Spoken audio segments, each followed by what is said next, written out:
तो ये है हमारा सबसे इम्पोर्टेंट टॉपिक बीएसएससी एग्जाम्स के लिए, संसाधन एवं उनके प्रकार। तो hello friends, welcome to SSD 999। तो संसाधन एवं उनके प्रकार ये उन सभी स्टूडेंट्स के लिए है जो बीएसएससी एग्जाम्स की तैयारी कर रहे हैं, चाहे वो बीएसएससी ऑफिस अटेंडेंट का जो अभी वैकेंसी निकला है उसकी तैयारी कर रहे हैं या फिर अदर बीएसएससी एग्जाम्स की तैयारी कर रहे हैं। उन सभी स्टूडेंट्स के लिए ये है। ये जियोग्राफी का पहला यूनिट है, यानी संसाधन एवं उनके प्रकार, भूगोल का पहला चैप्टर। तो इसको हम पूरा डिटेल में समझेंगे और जो भी इम्पोर्टेंट पॉइंट है एनसीईआरटी का और बीएसएससी एग्जाम्स का, सारे चीज़ को हम इस वीडियो में कवर करेंगे, साथ ही ऑब्जेक्टिव क्वेश्चंस भी करने वाले हैं। तो ये बहुत इंपॉर्टेंट होने वाला है उन सभी स्टूडेंट्स के लिए जो स्पेशली बीएसएससी रिलेटेड एग्ज़ाम्स की तैयारी कर रहे हैं। तो सबसे पहले हम स्टार्ट करते हैं, संसाधन क्या है। संसाधन वो चीज़ जो हमारे आवश्यकताओं को पूरी करे और हमारे उपयोग में लाए, ठीक है, जिसको बनाने के लिए टेक्नोलॉजी का भी उपयोग किया गया हो और जो प्राकृतिक के द्वारा भी हमें मिला गया हो, है ना, उसी को हम संसाधन कहते हैं। मतलब वो चीज़ जो हमारी ज़रूरतों को पूरी करे और हमारे उपयोग में आए, ठीक है। और ये जो संसाधन होता है ये स्पेशली मतलब दो टाइप का ही होता है, एक प्राकृतिक और एक होता है मानव निर्मित। प्राकृतिक संसाधन क्या होता है? प्राकृतिक संसाधन वो चीज़ जो हमें प्रकृति के द्वारा मिला गया हो, जैसे हवा, पानी।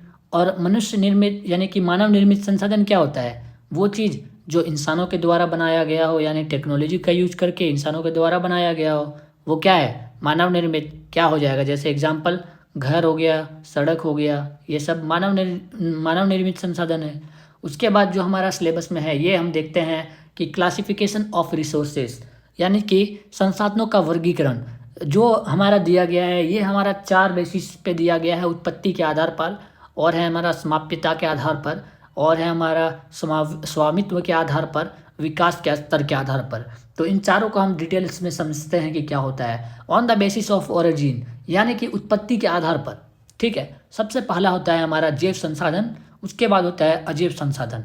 तो यहाँ से एक क्वेश्चन डायरेक्ट बन सकता है कि on the basis of origin यानी उत्पत्ति के आधार पर संसाधन कितने प्रकार के होते हैं, ठीक है। तो ये 2 प्रकार के होते हैं, जैव संसाधन और अजैव संसाधन। तो जैव संसाधन क्या होता है? एक तरह से हम इसको कह सकते हैं कि ये एक सजीव है ना, लिविंग थिंग्स। यानी क्योंकि इसमें जो जैव संसाधन में जो होता है, इसमें सारे वो चीज़ होते हैं जो जिनमें प्राण होती है, जिनमें जीवन होता है, ठीक है। जैसे एग्जाम्पल इंसान हो गया, वनस्पति हो गया, है ना, पेड़ पौधे, मछलियाँ, जानवर, कुछ भी जो सजीव वस्तु होते हैं वही जैव संसाधन कहलाते हैं, ठीक है। उसके बाद है हमारा अजैव संसाधन।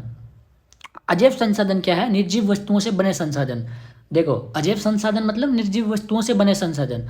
निर्जीव वस्तु जितने सारे हैं वो अजैव संसाधन नहीं है। निर्जीव वस्तु से बने संसाधन यानी कि निर्जीव वस्तु वो वस्तु जो प्राकृतिक के द्वारा हमें मिला गया हो, है ना, प्रकृति के द्वारा मिला गया हो, यानी प्राकृतिक संसाधन हो, उसी को हम बोलते हैं अजैव संसाधन। मतलब प्राकृतिक तो हो, साथ ही साथ निर्जीव भी हो। जैसे कि हमारा है चट्टान, धातुएं, ये इंसानों के द्वारा तो बनाए गए नहीं है। चट्टान, धातुएं तो इंसान के द्वारा बनाए गए नहीं है, ये तो प्राकृतिक है। प्राकृतिक के साथ साथ हमारा क्या है? निर्जीव वस्तुओं से भी बनाया गया है। लेकिन ये जो जैव संसाधन और अजैव संसाधन है, ये दोनों जो है हमारा क्या होता है, मैं आप लोगों को बता देता हूँ। जो ये जैव और अजैव संसाधन है, ये जैव और अजैव संसाधन, ये दोनों ही हमारा क्या होता है? ये हमारा होता है प्राकृतिक संसाधन। यानी कि इन दोनों में प्राकृतिक यानी प्रकृति के द्वारा जो मिला गया संसाधन है वो चीज़ यूज होता है। अजैव में और जैव में, दोनों में हमारा क्या है? प्राकृतिक संसाधन यूज होता है, ठीक है। चलो, उसके बाद है हमारा समाप्यता के आधार पर, यानी इसमें भी 2 तरीके के होते हैं। एक होता है हमारा नवीकरणीय संसाधन, एक होता है हमारा अनवीकरणीय संसाधन, यानी कि रिन्यूएबल रिसोर्सेज, यानी नवीकरणीय संसाधन। ये क्या होता है भाई? ये संसाधन जो दोबारा यानी कि दोबारा उत्पन्न हो सके, जो दोबारा स्टार्ट हो सके, उसी को हम क्या कहते हैं? नवीकरणीय संसाधन। यानी कि सौर ऊर्जा, पवन ऊर्जा, जल, वन, ये सारे क्या है? हमारे नवीकरणीय संसाधन है। समाप्यता के आधार पर 2 टाइप का होता है, नवीकरणीय, अनवीकरणीय। उसके बाद है हमारा अनवीकरणीय संसाधन। ये क्या होता है? नॉन रिन्यूएबल रिसोर्सेज, यानी कि एक बार अगर हम उपयोग कर लिए उसका तो ये फिर दोबारा उपयोग नहीं कर सकते हैं हम, ठीक है। यानी कि वो लगभग ना के बराबर हम उपयोग कर सकते हैं एक बार अगर ख़त्म हो गया तो। ये हमारा एग्जाम्पल क्या हो जाएगा? तेल हो जाएगा, कोयला हो जाएगा, ठीक है। उसके बाद है हमारा स्वामित्व के आधार पर, यानी on the basis of ownership, यानी कि व्यक्तिगत संसाधन। पहला है हमारा व्यक्तिगत संसाधन, वो संसाधन जो खुद का हो, यानी कि वो पर्सनल हो, अपना हो। जैसे क्या हो जाएगा हमारा भूमि, यानी कि हमारा खुद का जमीन, घर या कोई निजी संपत्ति, वो हमारा है व्यक्तिगत संसाधन, यानी कि इंडिविजुअल रिसोर्सेस।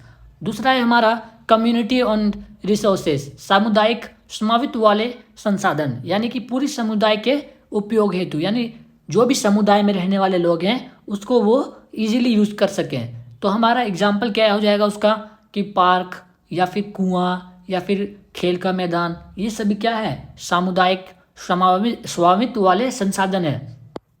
उसके बाद है हमारा राष्ट्रीय संसाधन, मतलब देश में पाए जाने वाले सभी संसाधन तकनीकी रूप से तो राष्ट्र के ही होते हैं, लेकिन जो स्पेशली है, जैसे एग्जाम्पल हमारा क्या हो जाएगा, रेल हो जाएगा, ठीक है। उसके बाद हम देखते हैं अंतर्राष्ट्रीय संसाधन। ये अंतर्राष्ट्रीय संसाधन जो है तट से 200 किलोमीटर दूर, ये जो बाहर के महासागरीय संसाधन जिन्हें अंतर्राष्ट्रीय संसाधनों की अंतर्राष्ट्रीय संस्थाओं की अनुमति के बिना उपयोग नहीं किया जा सकता। यानी कि ये जो है, हम अगर इसको यूज़ करना चाहें इस संसाधन को, तो इसको हम यूज नहीं कर सकते हैं, मतलब ना के बराबर ही यूज कर सकते हैं, और ये उतना उपयोग में भी नहीं लाया जाता है। अगर इसका उपयोग करना है तो हमको अनुमति लेनी पड़ेगी, ठीक है, अंतर्राष्ट्रीय संस्थाओं से, ठीक है। उसके बाद हम देखते हैं on the basis of development, यानी कि विकास के स्तर के आधार पर। इसमें क्या है, संभावित संसाधन, यानी जो मौजूद है लेकिन अभी उपयोग में नहीं लाए गए, ठीक है।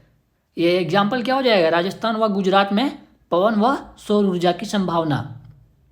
उसके बाद हमारा विकसित संसाधन, मतलब कि जिनका सर्वेक्षण व मात्रा गुणवत्ता तय की जा चुकी है, यानी कि उनका सब कुछ बना चुका है, मतलब कि वो संसाधन जिसको उसका सर्वेक्षण भी किया गया है, मात्रा गुणवत्ता का तय भी किया जा चुका है, लेकिन जो है अभी उसको उपयोग में अभी नहीं लाया गया, लेकिन सब कुछ रेडी कर चुका है उसमें। उसके बाद है हमारा भंडार, यानी जिसका सर्वेक्षण हो चुका है पर तकनीकी अभाव में उपयोग संभव नहीं, मतलब अभी उसका उपयोग संभव नहीं है। एग्जाम्पल क्या है, हाइड्रोजन ऑक्सीजन से ऊर्जा उत्पादन।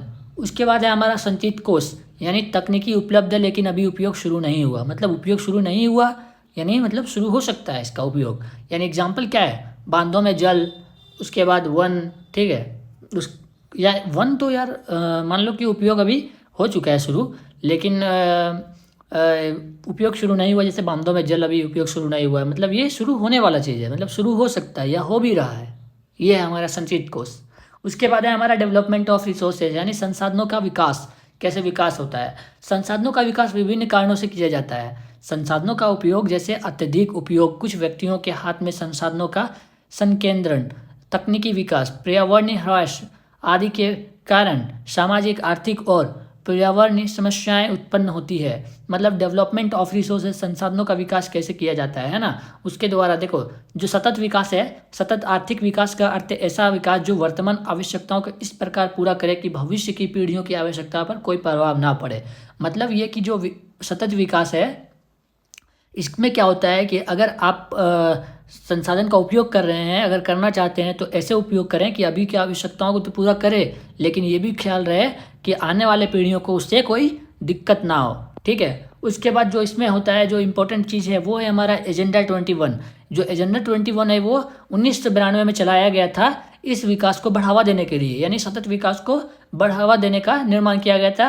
ये एजेंडा 21 का निर्माण किया गया था, ठीक है। इसका उद्देश्य वही था कि जो है हमारा विकास की योजना बनाना, यानी कि जो हमारा क्या है रिसोर्सेस है, यानी संसाधन है, उसको उपयोगी में लाना राष्ट्रीय और स्थानीय स्तर पर। लेकिन साथ ही साथ ये चीज़ भी ध्यान में रखना कि भविष्य की पीढ़ियों को कोई दिक्कत ना हो, ठीक है।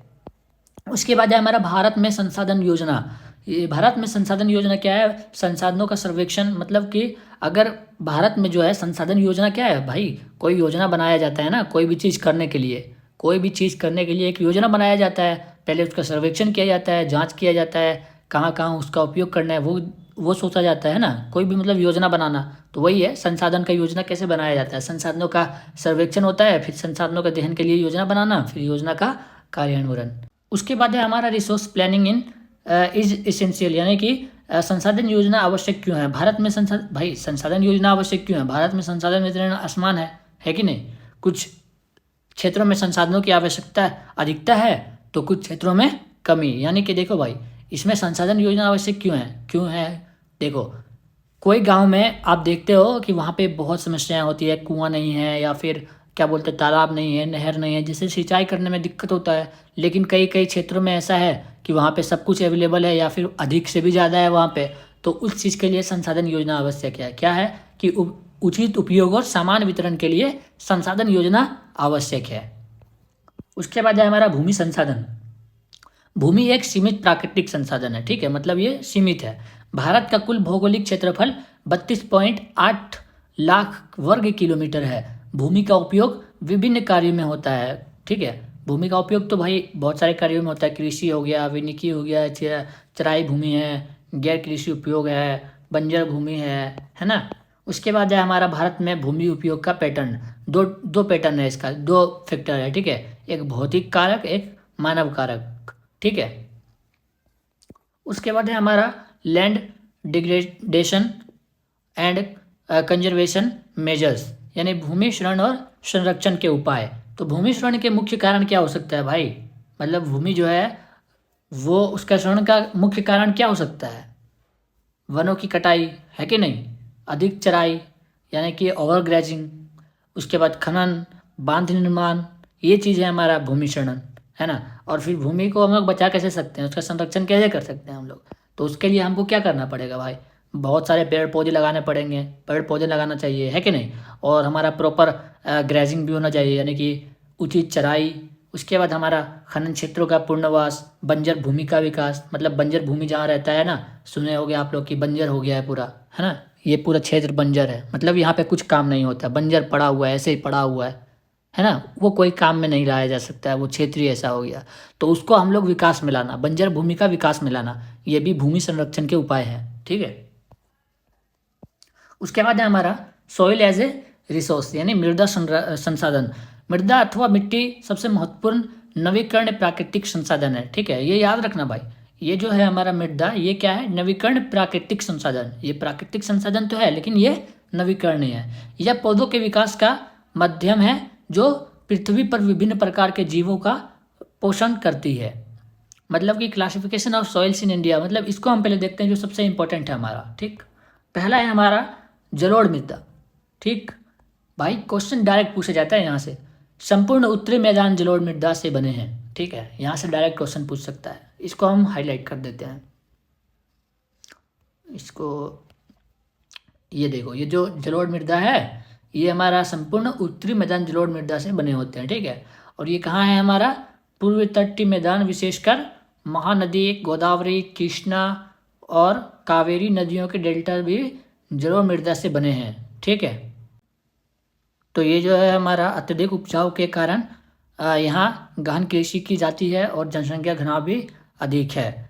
जो है चावल गेहूँ जो है ना, चावल गन्ना गेहूँ अनाज और दलहन के लिए उपयुक्त है। मतलब जलोढ़ जो मृदा है, ये जो हमारा है, ये जो मिट्टी है, यहाँ पे जो है सबसे ज़्यादा जो फसलें हैं ये चावल गेहूँ या अनाज गन्ना कुछ भी जो है यहाँ पे उगाया जाता है, ठीक है। यहाँ ये याद रखना भाई, ये बहुत इंपॉर्टेंट है। उसके बाद है हमारा काली मृदा, जो कि पिछले बार पूछा गया है भाई। इसका रंग काला होता है, इसे रेगड़ मृदा भी कहा जाता है, ठीक है, बहुत इंपॉर्टेंट है, रेगड़ मृदा भी इसे कहा जाता है। कपास की खेती के लिए, ये किस खेती के लिए बहुत उपयोगी है, ये है कपास की खेती किया जाता है काली मृदा मिट्टी में, ठीक है। ये कहाँ होता है, महाराष्ट्र है, सौराष्ट्र है। सौराष्ट्र कहाँ पे है, तो गुजरात में है। तो इससे भी एक क्वेश्चन पूछा गया था कि जो काली मिट्टी की खेती कहाँ पे की जाती है, कौन से क्षेत्र में, तो वहाँ पे सौराष्ट्र का ऑप्शन नहीं था, वहाँ पे क्या था, महाराष्ट्र का भी ऑप्शन नहीं था, वहाँ पे गुजरात का ऑप्शन था राइट आंसर। तो जो सौराष्ट्र है वो गुजरात में है, ठीक है, याद रखना इस चीज़ को। मध्य प्रदेश और छत्तीसगढ़ में पाई जाती है, गोदावरी और कृष्ण घाटियों तक फैली है।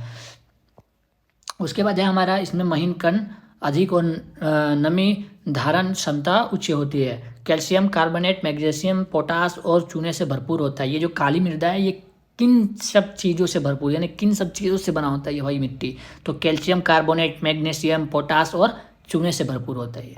उसके बाद हमारा रेड एंड येलो सॉइल, यानी ढक्कन पठार के पूर्वी और दक्षिणी हिस्सों में विकसित हुई।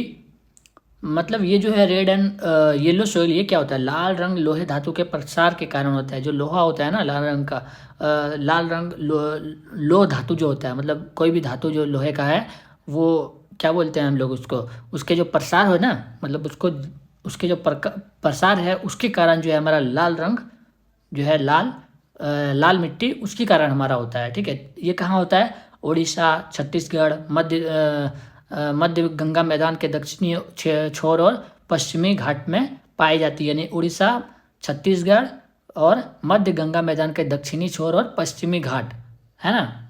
तो ये याद रखना भाई कि उड़ीसा और छत्तीसगढ़ में क्या है, लाल और पीली मृदा है, और ये किसकी वजह से? लाल रंग लोह धातु के प्रसार के कारण। ठीक है, उसके बाद हमारा लेटराइट मृदा उच्च तापमान और भारी वर्षा वाले क्षेत्र में विकसित होता है। जो लेटराइट मृदा है ना भाई, वहाँ पे होता है जहाँ पे उच्च तापमान, यानी तापमान अधिक और भारी वर्षा क्षेत्र, जहाँ पे तापमान बहुत है या तो फिर जहाँ पे वर्षा बहुत होता है, वहाँ पे ये चीज़ होता है। जैसे मुख्यतः जो है हमारा कर्नाटक, केरल, तमिलनाडु, मध्य प्रदेश, उड़ीसा और असम के पहाड़ी क्षेत्रों में पाई जाती है हमारा क्या, लेटराइट मृदा, यानी कि लेटराइट मिट्टी जो है उसमें, इसमें जो है ह्यूमस की मात्रा कम होती है, इसलिए अधिक खाद और उर्वरक डालना जरूरी होता है। इसमें जो है इसकी मात्रा कम होती है, जिसकी वजह से क्या होगा, खाद हमको ज़्यादा डालना पड़ेगा इस मिट्टी में, तभी हम इसको अगर खेती करना चाहें तो खेती हो पाएगा।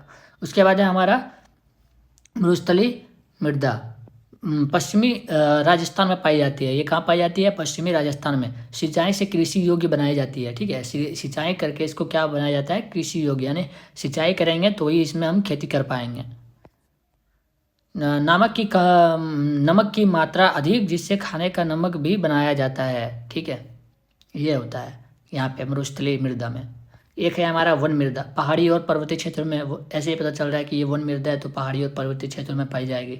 उसके बाद नदी घाटियों में उपजाऊ, ऊपरी ढालों पर मोटे कणों वाली वर्षा वन वाले क्षेत्रों में विकसित होती है। भाई वन मृदा है, पहाड़ी और पर्वतीय क्षेत्रों में पाई जाती है, तो ये ऑब्वियस सी बात है कि वर्षा वन वाले क्षेत्रों में विकसित होती है। उसके बाद हमारा मृदा अपरदन और संरक्षण, नेचुरल कॉजेज, प्राकृतिक कारण। जैसे कि हमारा जो है ये चीज़ मृदा जो है, हमारा मिट्टी जो है भाई, किन किन कारणों से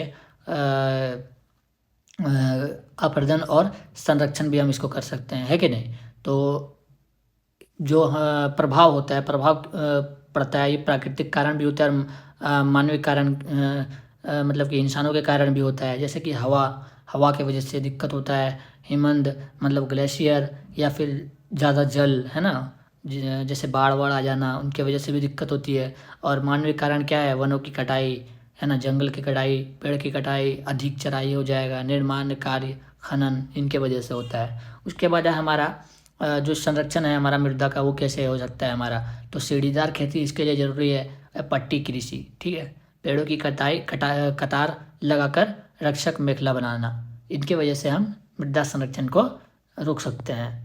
मतलब कि मृदा संरक्षण के ये उपाय हैं। उसके बाद जो हमारा इंपॉर्टेंट है सबसे ज़्यादा, वो है हमारा टॉप 20 ऑब्जेक्टिव क्वेश्चन, यही टॉपिक पे। ठीक है, बहुत इंपॉर्टेंट है भाई, इन सब चीज़ों को आप देख लो। संसाधन की सही परिभाषा क्या है? What is the correct definition of A resources, यानी कि केवल प्राकृतिक वस्तुएं, क्या संसाधन में सिर्फ प्राकृतिक वस्तुएं होता है?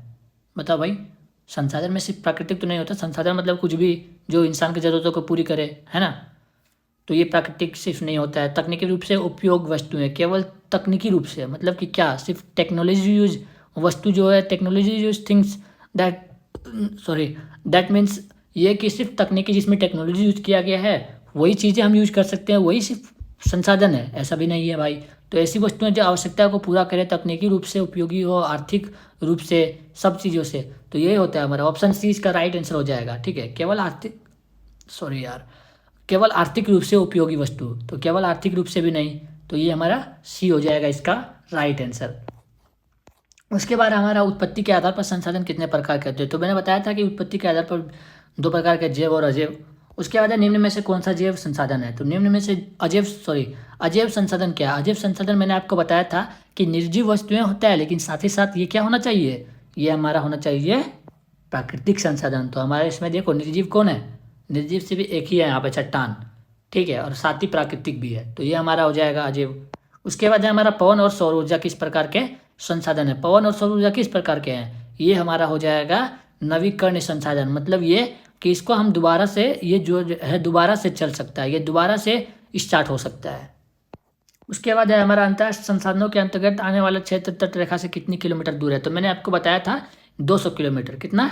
200 किलोमीटर। कहाँ पे मैंने बताया था ये चीज़, याद करो आप। हमारा अंतर्राष्ट्रीय संसाधन है ना, वहाँ से हमारा कितना है, ये जो अंतर्राष्ट्रीय संसाधन है ये 200 किलोमीटर। उसके बाद हमारा रेगर मृदा, रेगर मिट्टी किसे कहा जाता है, तो ये हमारा काली मिट्टी। उसके बाद भारत में काली मिट्टी का सबसे अधिक विस्तार कहाँ है, तो हमारा हो जाएगा महाराष्ट्र।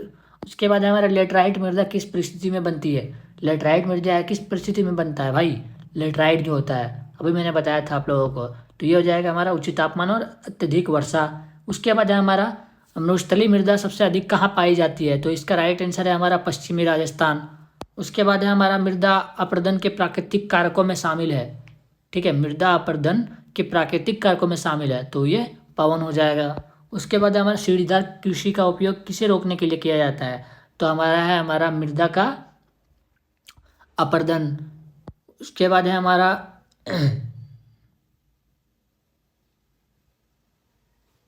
जलोढ़ मृदा सबसे अधिक किस फसल के लिए उपयोग है, जलोढ़ मृदा, तो ये हमारा गन्ना। उसके बाद है हमारा संभावित संसाधन का उपयोग है, यह संभावित संसाधन क्या है, which of the example of a potential resource, पवन ऊर्जा। उसके बाद हमारा व्यक्तिगत संसाधन का उदाहरण है, व्यक्तिगत, इसमें से व्यक्तिगत क्या है, पब्लिक, नहीं सॉरी व्यक्तिगत पूछ रहा है, तो व्यक्तिगत क्या हो जाएगा, कृषि भूमि का निजी भूखंड। उसके बाद है हमारा संसाधनों के अंधाधुंध उपयोग से कौन सी समस्याएं उत्पन्न होती है, संसाधनों के अंधाधुंध उपयोग से कौन सी समस्याएं उत्पन्न होती है, संसाधनों का समान बंटवारा। उसके बाद हमारा लौह अयस्क किस प्रकार का संसाधन है, लौह अयस्क प्रभाव है ना। उसके बाद हमारा ज्वारीय ऊर्जा किस प्रकार का संसाधन है, तो ये पुनः पूर्ति योग्य। उसके बाद हमारा पंजाब में भूमि निम्नीकरण का मुख्य कारण है, पंजाब में भूमि निम्नीकरण का मुख्य कारण क्या था, अधिक सिंचाई। उसके बाद हमारा किस प्रांत में सीढ़ी नुमा खेती की जाती है, तो इसका आंसर हो जाएगा उत्तराखंड, सीढ़ी नुमा खेती की जाती है वहाँ पे। उसके बाद हमारा इनमें से किस राज्य में काली मिट्टी पाई जाती है, जैसे कि हमने बताया था, तो यहाँ पे हमारा गुजरात हो जाएगा। क्यों, गुजरात में पाया जाता है भाई काली मृदा, ठीक है। चलो।